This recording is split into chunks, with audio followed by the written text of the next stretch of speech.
Welcome to the Rim Break Rodeo. We hope this video helps.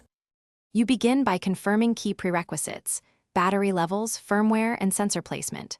First, power the device and check firmware v2. 1 or later, you need that update for improved algorithms. Then, position the sensor at torso height and keep it roughly 0. 5 to 1 meter from the hub, this improves signal quality.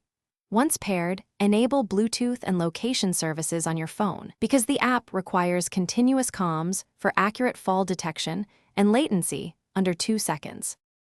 You now handle calibration and precise configuration.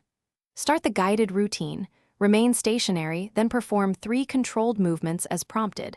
The system learns baseline motion. Next, set sensitivity to medium because that balances false alarms and misses. Adjust in 10% steps after field tests. Then define the alert chain, primary contact, secondary contact, and whether to auto-escalate to emergency services. Make sure to enter accurate phone numbers and expected response windows so the system knows how to act when it detects a fall. You complete setup by verifying performance and noting key fixes. Perform a live test fall simulation and confirm alerts reach your contacts within 30 seconds. Observe response behavior and confirm message content.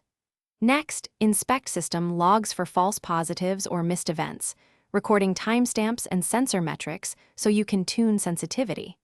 If problems persist, reboot the hub, rerun calibration, and only then contact support with the device ID. This sequence resolves most issues quickly while preserving useful diagnostics. Thanks for watching. Consider subscribing if we helped you.